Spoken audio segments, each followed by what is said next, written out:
On this week's episode of the Crushing Debt Podcast, overcoming financial setbacks. So welcome to this week's episode of the Crushing Debt Podcast. My name is Shawn Yesner, owner and founder of Yesner Law, and I am joined in studio by your financial coach, George Corbello. How you doing, George? Happy Friday. Now, how you doing, buddy? Well, it's actually Thursday when this episode comes out. Happy Thursday, Wednesday or Monday that you listen to it, so it could be any day. Happy day. Happy day.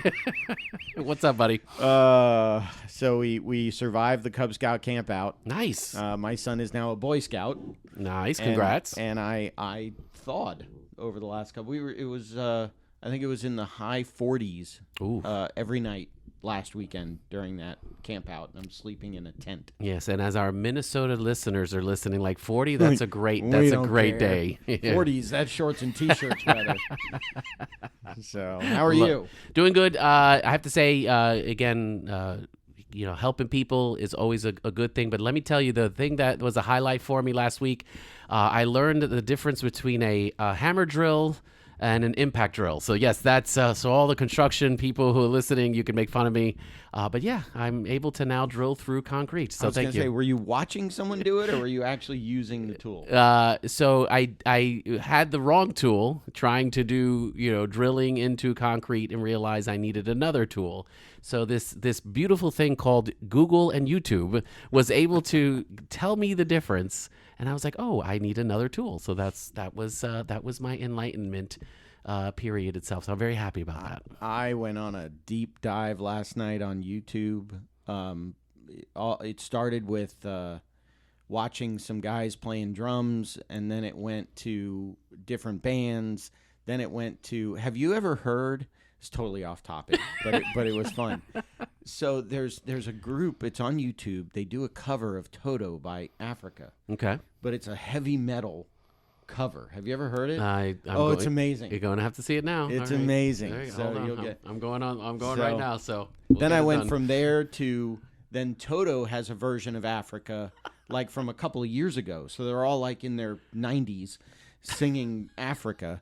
And then that led to, so I've been playing drums forever. I was in marching bands and whatnot. That then led to me watching all these old YouTube videos of DCI, Drum Corps International. Okay. So I'm tired. We do have a guest. So I know. We should probably get to our guest.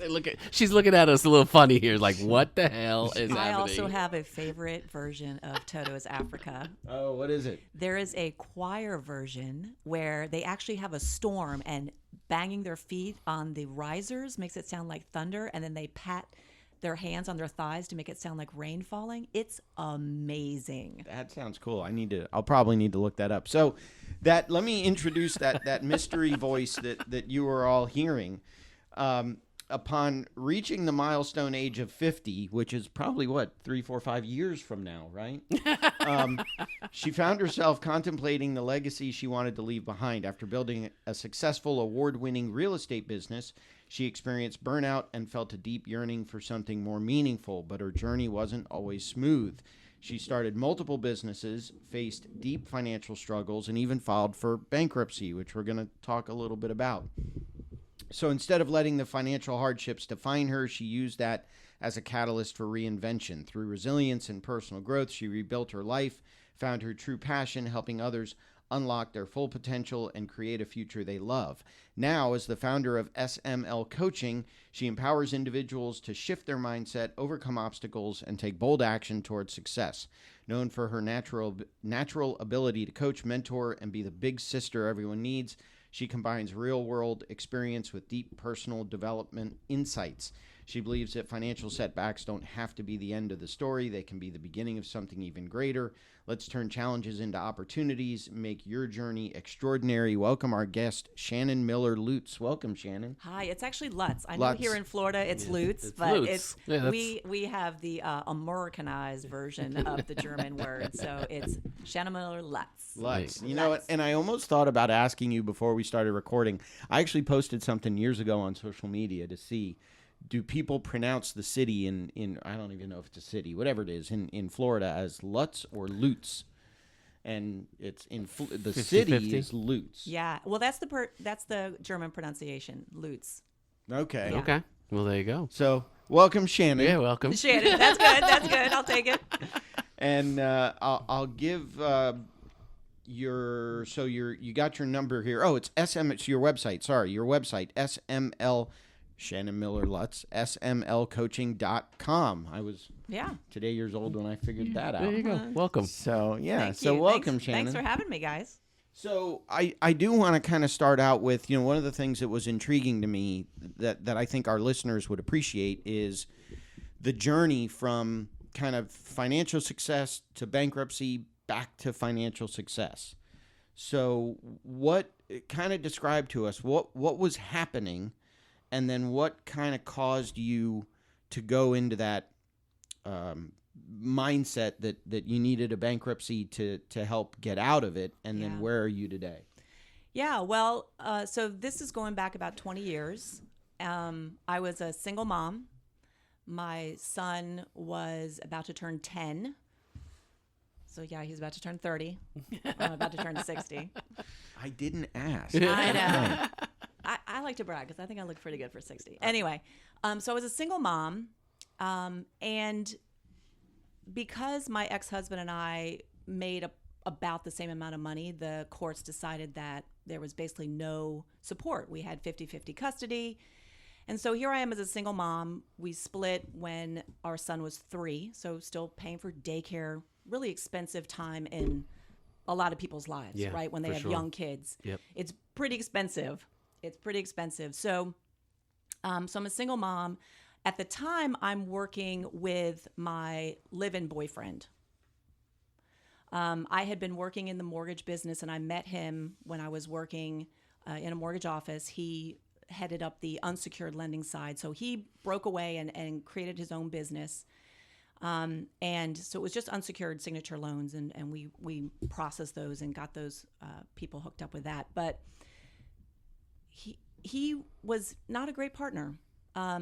He was emotionally and verbally abusive, a place that I, as a college-educated woman, was like, how did I get in this position? So I was emotionally not in a great space. I was financially not in a great space. I was just barely getting by. I was treading water. I was paying the bare minimum of, my credit card debt every month. That was all I could handle. And how I got into debt, because I had no debt when I was divorced. I had no debt. But being a single mom was a lot harder than I thought it was going to be. Right. And so I listened to your Money Lies podcast episode, and a lot of those were going on. Like, I'll figure it out. It's just now. I'll just put on a credit card. I'll figure it out. It's not the worst thing, Right. And I had been in debt before in college. So this was a pattern in my life: getting in debt, getting out, getting in, getting out. But this time, I wasn't able to get out on my own. So I was, like I said, I was treading water, paying the bare minimum of the credit card bills every month. And I had one creditor contact me and say, well, you know what? You've maxed out your credit card. We're going to increase your interest rate. Well, that's helpful. That's a good time to do that. Yeah. Right? So here I am now. Now the minimum is going to go up, and I'm not able to cover it at all. And I'm getting no help from the ex-husband. I'm getting no help from the current boyfriend. We live together. So I was really behind the 8 ball. And so I did my research and called up my creditors and was like, will you settle with me and take pennies on the dollar? No, ma'am, we won't. So I said, well, great. Now you're not going to get anything because I'm going to be forced to file bankruptcy. And I didn't know anybody that had filed bankruptcy. Like, I didn't know. This was all new to me. Sure. So I found a lawyer and I went and talked to him, and he walked me through it. And that was the thing that I needed to just get a breather, to be able to get some space. And I was telling George earlier, because I paid on time every month, my credit score was amazing. I had a great credit score. It was like high 7s. And I was like, this is going to wreck my credit. But it really didn't. Wow. I say that to clients all the time. They come in here and I've got all this debt and I'm worried and I might need to file bankruptcy, but I don't want to hurt my credit. Well, if you start falling behind on payments, you're going to That's hurt eventually. your credit. And credit recovers. What's the first question of cross-examination? You never ask a question you don't know the answer to, but what's your credit score today? I think it's still in the 7s. I haven't checked in a little while. My husband and I used to go on one of the apps and like have a credit score fight, like, haha, mine's higher. But they're good. It's still in the upper 7s. Did you file here in Florida? No, I filed in Maryland. I lived in Maryland for 34 years, so this was back in Maryland. About what time? Well, now we don't need to know that. It was 20 years ago. Okay. Yeah. Yeah, I mean, so we are. Part of the reason I wanted to ask that question is just from a bankruptcy perspective, from a legal perspective. We're recording this episode in 2025. We are at the 20-year anniversary of the last major amendment to the bankruptcy code. Do you remember when you filed for bankruptcy? Did you have to figure out a means test? Did you have to provide 6 months of income prior to filing? Do you remember any of that? I don't remember too much, but I do remember that I was really concerned about my life insurance and any assets that I did have, if I could protect any of them. And so I was able, because life insurance, and I had a son that was the beneficiary, so I was able to hold on to that. That was my biggest concern. Okay. I did own a house at the time with the crazy ex, but I was only on the deed, not the note. So we were somehow able to finagle that asset didn't come into play. Yeah. So that was helpful. Well, probably if there was no equity in that house, and if it was 20 years ago, it was probably at the point where the real estate market was just starting to ramp up in anticipation of the crash. Yeah. So if there was not a lot of equity in that house, then I just saw a case earlier today where I was looking into it, and the trustee said, there's not enough equity in this house for me to make a meaningful distribution to creditors, so I'm letting the house go. Yeah. I'm not interested in the house. And I think we had bought the house in 2003, and this was probably 2005 that I filed. So in Maryland, 2006 was really when it was literally, I remember October 2006, because I had just gotten my real estate license in August. And I missed the whole run-up of, like, you could sell a house just by falling over. Right. So I missed all that.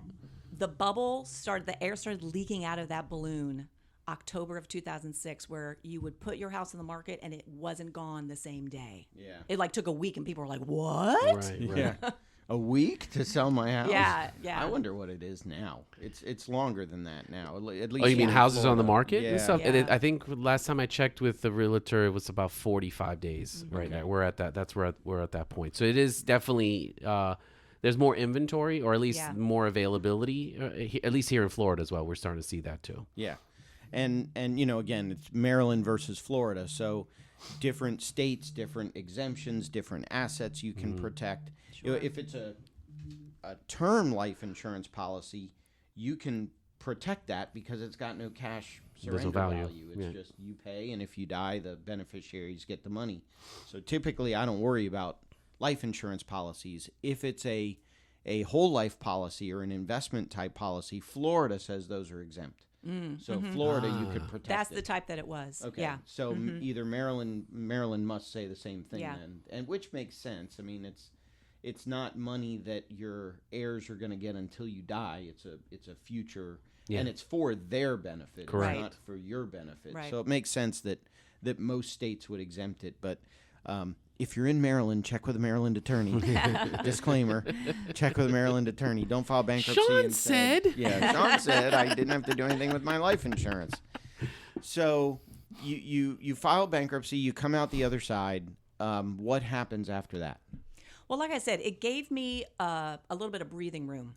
So in 2006, I left said crazy ex-boyfriend and was able to secure an apartment because my credit really didn't. Had a good score. I had a good score. And I remember the property manager, I was very upfront. I said, look, I have a bankruptcy, but I here's what I have in savings. I was able to start saving money over that year. Sure. Right. And he was like, yeah, I'm not really concerned. You have a good score. So I was able to secure an apartment, which was great.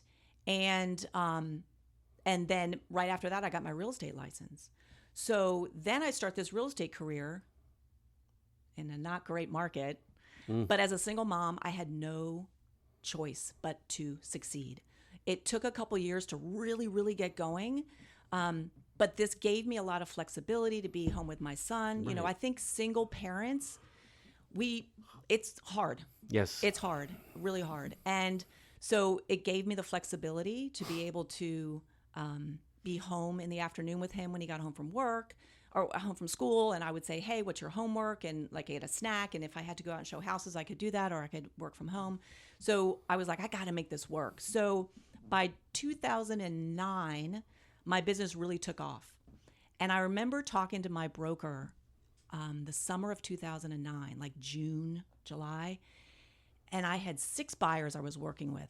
And I would take 3 out on Saturday and 3 out on Sunday. I would show each one of them 6 houses. So I was showing almost 20 houses every day. Wow. It's a lot. Yes. And I said, and at the time, I had picked up a temp job because I had run out of savings at that point, and I picked up a temp job just to help, get some food on the table. Sure. The moral is do whatever you got to do. Yeah, hustle's real. Hustle's real. I got you. Okay. Yeah. So I said to my broker, I am so busy and so broke. Something's got to give. Right. And he said, just keep doing the activities. The results will follow. Stay consistent. Yep. Stay consistent. I love it. So I got most of those people under contract. And I remember August of 2009, I had my first month, 5-figure month of GCI, which is gross commission income in real estate. So I made like $30,000 that month. And I was like, oh, I get it now. I get the possibility of real estate. And a month later, I married my current husband. And we were so excited that I finally made some money because we were having the wedding at the house. And I was like, we got to buy some shit for the house to make it look good for this wedding. So I finally made some money. So we were really excited. And after that, my business took off. And by 2017, that was my best year in the business. My GCI, now this is gross commission income, before the split with the broker, before all your expenses, before your taxes. It's just gross commission that you have generated, was $480,000. Wow. Now, I had never made so much money in my life, and I looked really good on the outside. People wanted to be me, but on the inside, I was miserable. I was burnout. When you say the hustle is real, that was too much hustle. Yeah. That was too much hustle. When you're working nonstop and you are in a constant state of stress and never can get out of it, your adrenals are shot. I was ignoring my health. I wasn't working out. I wasn't eating good. Yeah. I was skipping meals or eating, crappy food. Right. I wasn't present in my relationships. If I was sitting on the couch with my husband, guess what? I had a computer in my lap. I worked on my honeymoon. I worked on every vacation. This is what real estate agents do. And I think people think we just like sit back and like make the big bucks. We work unreal hours. But what I want to talk about is, you can see this journey of bankruptcy to like making more money than I ever made. And I thought that money would fix everything. Yeah. You should be happy, right? Yeah. All right, what's wrong? Like you're doing really well, and everything is going, and yet something's still missing. Something's still missing, and it's really about your identity. Sure. So I was telling George before, I didn't tell anybody that I filed bankruptcy for years. I was ashamed. Yeah. I was ashamed. Yeah. Like, what would people think of me? My identity was wrapped up in I screwed up. And then it's a money failure. What is wrong? Yeah. What happened? Yeah. How dare you? Yeah, exactly. Right? And then getting to the other side where I made more money and just was not happy. I thought that would fix everything. And it's not. For some people, money is a driver, but for me, money is not a driver. Yeah. And you really have to figure out what it is that's going to make you happy and give you fulfillment. Because happy is kind of it's a relative. That's a relative word. Say it's subjective. It's what your definition of happy with what you have is going to be very different from either one of us. So I think, and a lot of people today, we think you're right. Money equals happiness. More money I have, of course I'm going to be happy itself. And it's like, we had some great philosophers, more money, more problems, right? Like, so it is real. But I think, trying to acknowledge that when we're in a society where it's consume, consume, consume. And if you're not consuming, you're not doing your part. And I think that's where, again, that's where the stress comes from. There goes the shame, where I can't buy that. Well, for me, it's interesting, all the things that Shannon's bringing up that I hear from clients all the time. I mean, I told client yesterday, you're beating yourself up too much. Mm-hmm. Don't beat yourself up. Stuff happens. Bad stuff happens to good people. That's what bankruptcy's for. Don't worry about it. Yep. Let's get through it. Pick yourself up. Dust yourself off. And let's move on. You're being way too hard on yourself. Yeah. A lot of the story reminds me of the podcast the episode we did last week about, we analogized your credit card debt to a crazy ex. And so you got both. Yeah. You had credit card debts and crazy exes. Yeah, I did. So you got both of those. Yeah. And that was one of the things we talked about last week, was the credit card companies that say, you defaulted on this card, you defaulted on that card, you let your balance get too high, you did this, you did that. Yeah. So we're gonna penalize raise your you. interest rate. Yeah. Like, and the whole thing about late charges, if you think about it, what a late charge is or not a late charge, an NSF charge. You're charging the bank is charging somebody more money because they didn't have enough money. Mm-hmm. Because that makes sense. Yeah. I mean, I get it, it's a penalty, but you're charging somebody more money because they didn't have enough money. Yeah. Well, let me tell you, back in the day, back when I was in college, so I went to Florida State. That's why we like each other. Whatever. Continue. Yeah. Okay. Continue. I went to Florida State for 3 years. Then I chased a boy to Maryland. Okay. Yeah, and graduated from College Park up there. But when I was at Florida State, man, I was queen of just like floating those checks. Mm-hmm. Floating those checks. Back in the day, like, listen close, little kids. There used to be a thing called a checkbook with a check register.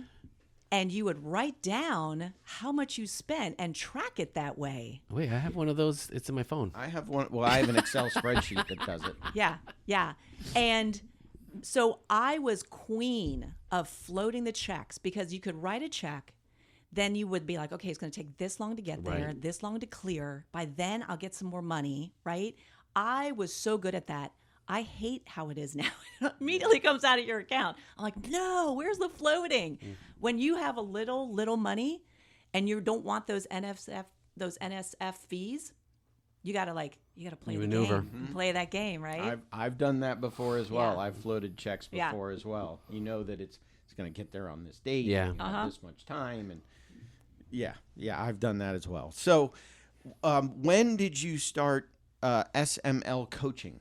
How did that come about? So when I hit this wall, when I was making so much money and was so unhappy, I was talking to my coach. Yes, I had a coach. Coaching is really big in real estate. If you don't know, coaching is really big in real estate. So I had a production coach for many, many years, and obviously helped my production. I was selling on average 45, 55 houses a year as a single agent. And as I said, making a lot of money. And a production coach, their one job is to get you more deals. I didn't want more deals. Right. That's how they determine their success as a coach, is your business kept growing. I didn't want more deals. I wanted more control of my life. And I was talking to my production coach, and I kept wanting to have conversations. This is when I had turned 50, and I was having an existential crisis about, like, what is life? What am I doing? And I really wanted to talk about some deep stuff. And he was like, I think you need to talk to my transformational coach. And that's the kind of coach I am. So I talked to the transformational coach, and we immediately started talking about values and purpose and mission. And I said, yes. This is what I want to be talking about every friggin' day. And within about 2 to 3 months of working with this transformational coach, I said, this is what I want to do.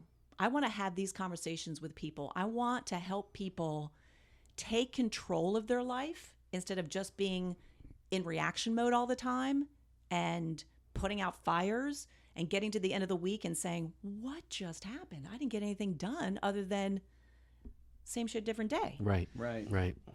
I wanted to help people when they got to the end of their life have less regrets. Sure. We're all going to have regrets, but let's try to minimize that. So let's figure out, why are we here? We are here for a reason. We are here to learn lessons. We are here to impact other people. So what is it that you think you're here for? And it might mean that you have to change your job like I did, or it might mean you just need to figure out what your purpose is and let go of the things that don't really matter. So like I said, within a couple months, I was like, I need to be a coach. So I was going to be a coach within the Keller Williams model, which is where I have my real estate license. They have a division called MAPS Coaching, Mega Agent Productivity Systems. And I was training to be a transformational coach within the MAPS system. So they told me, you need to go to one of these 2 coaching schools, or the top 2 coaching schools in the world, IPEC or CTI. And I chose CTI because the classes were right down the road in DC. And you also need to get a master practitioner certificate in NLP, neuro-linguistic programming. And that's, if you know Tony Robbins, that's what Tony Robbins does. Yeah, I read a couple of books last year before on NLP. Yeah, so it's really, really interesting. Yeah, to boil it down for people that don't know what that is, it's basically just identifying patterns and breaking patterns that don't serve you and creating patterns that you want to have more of in your life. So I did all this in 2019. My production went down a little bit because I was in classes a lot. I only sold, I think, 43 houses that year. Only. Yeah. Only. Mm-hmm. Dumped about 20 grand into my coaching education. And by November 1st of 2019, I gave away my database of clients to a team in Maryland. They're the Jay Fischetti team. They're in Columbia, Maryland. Plug. Little shout out. Okay. Little shout out to Jay Fischetti. Mm-hmm. And they are taking care of my clients. I get some nice referral checks from my database. And I pivoted to coaching full time with the plan of moving to Florida, back to Florida. That was the dream. It had been on my vision board for years, and I had not made any moves. Sure. Are you a native? Were you born here? No, I was born in Chicago. Okay. My dad just retired from Chicago and now lives full time in Michigan. But my family's from Chicago. My mother's and father's go back generations. So you went. How did you get to FSU? Yeah. Chicago, then Nashville. So my mom's second husband, his job brought us to Nashville when I was good music, nice city. Nice little city. I lived right off of Music Row for most of my life. Yeah. Grew up in Nashville from first grade to high school graduation. I love music, not country music, Broadway music. There you go. So I wanted to major in voice. I had been taking voice lessons. So Florida State has a great music program. Yeah. We had a family friend who was a pretty well-known actor and trombonist in Nashville. And he said, you need to check out FSU. So I did, auditioned. My grades were not good enough for out of state. They were good enough for in-state, but not for out of state. But my audition got me in, and I started college on probation. Nice.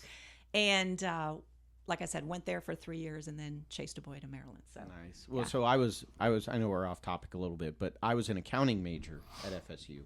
Sexy. But I was in Marching Chiefs. Oh, so nice. I would hang out in that lobby in the School of Music. Yeah. That's where we would all hang out on campus. Yeah. And because at the time, all of my friends, everybody was in Chiefs. Yeah. And so I'd get done with my classes at the College of Business, and then I'd wander across campus to the College of Music and hang out with all my friends. Yeah. So, well, the instrumentalists and the vocalists were different animals. Yeah. We didn't really No. cohabitate. Like, I dated a saxophonist for like a hot second. I was like, no, he irritated the shit out of me. So that I agree with you. Although I'm surprised I'm not going to say the joke. We'll get canceled if I say the joke. Let's I wanted not to do say. that. I'll tell you the joke off air. Okay. Or maybe we'll put the joke on Patreon. You can go find it behind the paywall. Nice. So anyway, we went off on a tangent. I did want to go back though to your website. So it's smlcoaching.com. Your email address is shannon@smlcoaching.com. I'll put all that in the notes. But again, here, certified positive intelligence coach, NLP master practitioner, certified hypnotherapist. MER Master Practitioner, Certified Professional Coactive Coach, member International Coaching Federation, Professional Certified Coach, member of the Association of Integrative Psychology. So you've got a couple of letters after your name. I have a lot of letters after my name. Yeah, coaching is kind of an unregulated field, and a lot of people can call themselves a coach and not have any coach training, and they just like, I'm a life coach, because that's basically what I am. But I hate that term because so many people just decide they're going to be a life coach without training. And if I see one more ad on Facebook that says, become a life coach for $25, like I said, I sunk 20 grand into my education, top notch education. Sure. I did download, as we were talking, I don't know if I was allowed to or not, but I did download your free stress reducing checklist, because it says, whether you're an overwhelmed realtor or a woman feeling completely out of control, this is for you. I am neither a realtor or a woman. What? Although I do feel out of control. Yeah. Well, that's kind of my two target audiences is real estate agents. I help them either grow their business like I did or work on their mindset, because like I said, it's crazy making. But another one of my passions is like my past, being a single mom, feeling out of control. A lot of coaches, or most coaches, like you, George, they coach what they know, what they're passionate about, the experience that they've had. They have experience that they can share with you to help you get through this chapter in your life. And look, it is a chapter. Speaking as a almost 60-year-old, I think back to just 30 years ago when I had my son, and I'm like, I was a completely different person. Yeah. So, yes, whether you are a real estate agent needing help or someone that just feels like, is this life? Because if this is it, no, adulting is not for me. Oof. I can help you. Yeah. Or if you're an accountant or a lawyer, like Shawn. You can update it. Say whether you're an overwhelmed realtor, a woman feeling completely out of control, or an FSU alumni bald attorney with an undergrad degree. This is for you. Very specific. They do say to, niche down. So get very specific about who you're targeting as your ideal client. So that's perfect. I won't give everything away. If you want the free download, go get it. But there's some cool stuff on here. Mindset reset. I love the reminder at the end. You can't pour from an empty cup. Take care of you first. Nice. I love that. Yeah. So, and a lot of times we feel guilty taking care of ourselves, putting ourselves first. We feel selfish. And I gotta say, we being married, 20 plus years, sometimes you realize, like, how can I help my partner if I can't help myself? So that means exercise, that means good sleep, that means yoga or any of those kind of things itself. We and it's funny, like I'll feel shame if I'm like, I need to get a massage once a month, right? And I need so for me there's a lot of tension points that that this person takes care of. Thanks, Josiah. So I'll give him a shout out there. And it's one of those kind of things where it's like, sometimes I feel guilty, where it's like, wow, that's time that I have to go to the place and do that. But I don't realize, like, that's my time. That's taking care of myself so that I can be more available for my partner, for the people around me.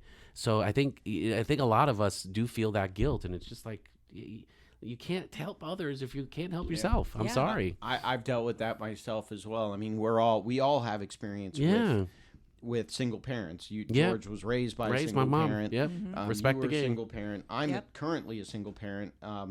Because of death, not divorce, but still, we all have experience. And that happened to me the other day. I was like, I got this client I got to respond to. I got this project I got to work on. I got this project I got to work on. Or I can take a break, go out, have some bourbon with some friends, and just get that mental reset. And it took a buddy of mine to call me up to say, dude, take a break. Yeah. Take a breath.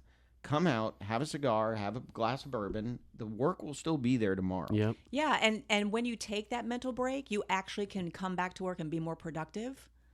You're going to get stuff done quicker because you're not fighting that internal battle. I wouldn't do it in the same day. Well, no, I'm just saying when you come back to work. I'm not drafting documents on 3-4 bourbons. That would be kind of fun. Hey, Judge. Let's do a podcast that evening. Yeah. That would be fun. But they say on the plane, right, if the oxygen masks come down, put it on yourself first before you help your child. Same thing. And again, from the single parent perspective, now there's even more pressure because there is only one to take care of my kids. Yeah. So I've got to do a better job of taking care of myself because there's no one else. Yeah. Right. I mean, there's Exactly. there's in-laws, there's friends, but it's just me. Yeah, Yeah. your dad. I mean, you're still the parent. And that's Yeah. what the kids are going to look up to. So it totally makes sense. Meanwhile, where do we go from here? What's the next step? What do you have coming up or going on? Well, if you want to get a hold of me, the website's the best place, smlcoaching.com. My socials are there. I'm pretty, active on Facebook, a little less on Instagram, but I'm there. LinkedIn, you can find me as well. So my socials are there. There's a contact me form. There's a little bit about the different products that I have, the different packages. The bronze package, silver, gold, platinum. Yeah. And I'm getting ready to update those a little bit, but okay. One of the great things about me as a coach, because I've had a lot of coaches over the years that are big coaching companies, and it's a one size fits all. Yeah. It's just me. I'm like a boutique coaching company. So if you are looking for something specific or have a specific budget, we can craft a contract, something that works for you. Right. Don't be, freaked out by what you see on the website. I go from super cheap to super expensive. Yeah, and then a lot of people are intimidated because it's hard enough to admit that we need help, right? And Right. then it's kind of like, okay, well, I go to the coach, and they're like, oh my goodness, like what's the again, I'm spending all of this money. What's the value? What am I getting back? And I think a lot of people don't realize, that you can open up and have the thinking be different so that they can do more. They don't realize like we're in our own way sometimes. All the time. All the time. Yeah. And the saboteur training, the positive intelligence there you program that go. I have is all about how do you sabotage yourself. There is a assessment that you take to figure out how you specifically sabotage yourself. Right. I coach you through how to get around those saboteur thoughts. We all have negative thoughts and emotions. Our brain is wired to focus on the negative. So we have to really dig into our own personal development and our growth because that can never be taken away from us. If you have the ups and downs like I have in life, money-wise, money comes and goes. Yeah. But your personal development stays with you. Yeah. That is an investment that will pay you dividends over and over and over again. Yep. And that's the foundation you lay for yourself so that no matter what age you are, as you get older, that foundation should carry over to, whatever you're doing, whatever new business, whatever new job, anything like that. So yeah, I think we don't realize, like we think it's like, oh, I'll learn everything at school and then life will happen and I'll figure it out. It's like, no, No. it's as much as we'd like to think that that's how it goes. It doesn't. It's not, Yeah, people I'd take love it from it. us old people. That's not how it goes. There's another Keller Williams saying that says, your business grows to the extent that you do. Right. Ooh, I've heard that powerful. before. Yeah. I've heard that one before. Yeah. Well, we want to thank you, Shannon, for being on the show. Is anything that you wanted to add? Anything we didn't ask you? No, I think I just want to impart to people that whether this chapter in your life is an up chapter or a down chapter, this too shall pass. I've lived multiple lives, and even the tough ones I would never wish away because I've learned so much about myself and how strong I am. You will get to the other side, and you will be thankful for what you just went through. So don't be afraid. Yes. We had a guy in one of my networking groups that would constantly promote, let me help you take away your pain. Let me take away the pain. And my thought process to that was, I don't want the pain to overwhelm me because this too shall pass. Mm-hmm. But at the same time, it's that pain that makes me who I am today. So Yeah. I don't want you to take it away. Yeah, you just have to learn how to move through it and not avoid it where it builds up and kind of comes out sideways. You have to learn how to process it. That's probably what he meant. I just never followed up with him to figure it out. Yeah, so if that's maybe that's another person I can put on the stress. If you're a person That's funny. who doesn't want to avoid the pain There but you go. realizes that it's good, Yeah. Yeah. So, meanwhile, smlcoaching.com is the best way to get a hold of her. Best way to get a hold of Susan. Thank you again for being on the show. We appreciate Shannon. it. Shannon. Did I say Susan? Yeah. Shannon, sorry. I don't know why I had... It's the first episode, Jitters. It's the first time I've ever done this. Sorry. Shannon. Wow. Sorry. I need to go get some more coffee in me or something. Or maybe less coffee. I don't know. So, meanwhile, let me get to some other stuff real quick here at the end. If you do want to support me and George so that I start calling our guests by the right name, you can go to patreon.com/crushingdebt. If you give us a little bit of money, I promise I will call all the guests by their proper first name and last name and pronunciation. Yeah, come on, dude. So that's one thing. Thank you to our longtime friend and sponsor, Sam Cohen. If you're an attorney or title company and you need malpractice coverage, contact Sam at attorneysfirst.com.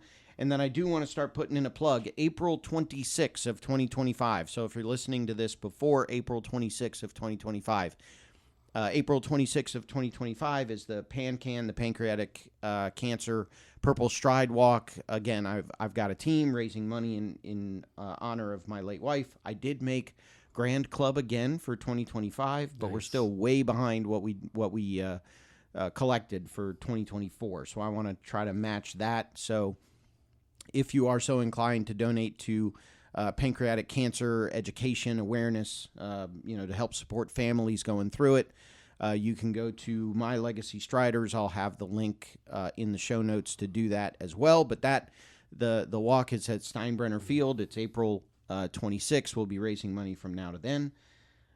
Thank you, Shannon Miller-Lutz, for being on the show. Thanks for having me, Shawn and George. I got it right. And so since I've got all that right, the other thing that I can say is that we hope you have more money at the end of the month rather than month at the end of the money. I got that right, too. Yay! And so we'll stop on that little winning streak, and we will see you talk to you in next week's episode of the podcast.